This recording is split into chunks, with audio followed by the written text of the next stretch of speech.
Have you ever noticed that just being around certain people makes you feel calmer? Like your whole body exhales. And then there are other people who make you feel on edge before they've even said a word. And that's not a personality thing. That's your nervous system doing exactly what it was designed to do. So we aren't designed to regulate alone. And that's why the ventral vagal state is called calm and connected. The nervous system is a social organ and it's wired from birth to find safety through connection with others. And today we're talking about co-regulation, what it is, why it matters, and why it's one of the most important and most overlooked parts of somatic healing. So hi, I'm Mercedes. I teach all about nervous system regulation, somatic healing, and I kind of understand this co-regulation as well because obviously I've lived it, and I'm very sensitive to people's emotions and feelings and vibes, and that comes down to my nervous system being very sensitive to what other people are doing. And one of the things is knowing that this isn't a weakness, so it's actually biology. So I remember once being, my mum was fostering, I was a teenager, and these two kids came in the house, and within about an hour of them being there, I was full of this rage that wasn't my own, and I was very aware that that was me regulating my emotions with the children that were coming into the house. And so these are the kind of things that can happen when we co-regulate in not the best possible way. So by the end of this video, you're going to understand what co-regulation actually is, why self-regulation has limits, and how to start being more intentional about the people and environments you use as a resource for your nervous system. So let's look at what we're going to cover. So we're going to cover what co-regulation actually is. So I'll take you through a little bit of that. Why self-regulation has limits and why that's okay. How to become more intentional about co-regulation. So we're going to go through all of those steps. By the end of it, you should have a good idea of what's going on, hopefully. Co-regulation basically is the process by which your nervous system helps to calm and regulate another.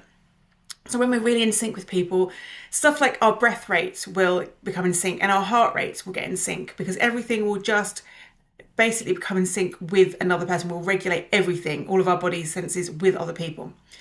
And it's happening constantly. So often it's it's almost always beneath our awareness. And it's through our tone of voice, our facial expression, our pace of breath, our physical presence, even things like when we mirror other people's body language. This is a form of co-regulation. And it's not actually a concept, it's a physiological process. So your nervous system is literally reading the signs coming from another person's nervous system and responding to them. It's why a calm and attuned presence can help someone who is dysregulated to settle. And we see this often with small children when they have an inability to regulate. If a calming parent comes in and sits with them, it will calm them without actually having to do anything. And polyvagal theory calls what's going on inside neuroception. Okay, so this is our internal signals. Interoception and internal signals, but neuroception is what our nervous system is doing when it's detecting what other nervous systems are doing. So the subconscious is scanning your nervous system, and it's always doing it to assess whether another person is safe or threatening. Okay, so this is what our nervous system is doing. It's scanning, am I safe, am I threatened? And it's going through all those things. And you're doing it right now because you're doing it with me, probably. Your nervous system is scanning me. Is there someone I can trust?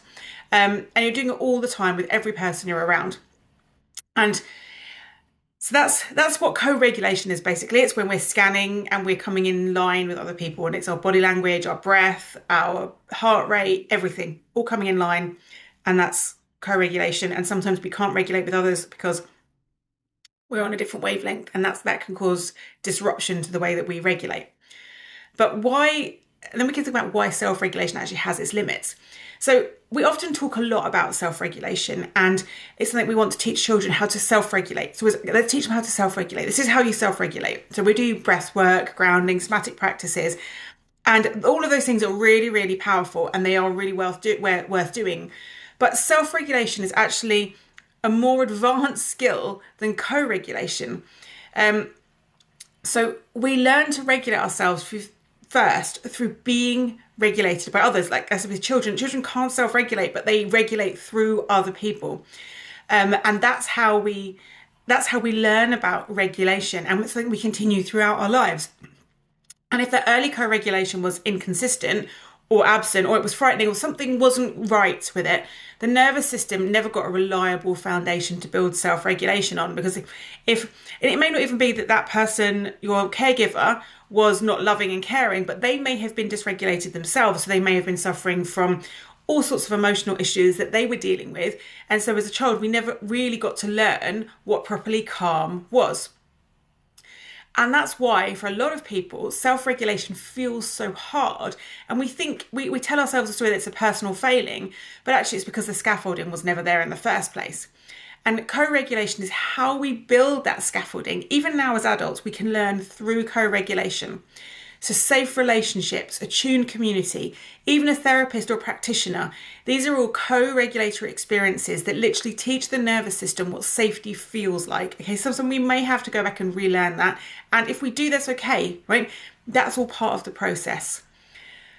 So one of the ways we can do it is start to be intentional about co-regulation. So we can start by noticing who in our lives helps to settle our nervous system and who activates it. So who are we around? When we're around them, do we find ourselves becoming dysregulated? And where do we find ourselves calming and getting more to that state of like just feeling like just right?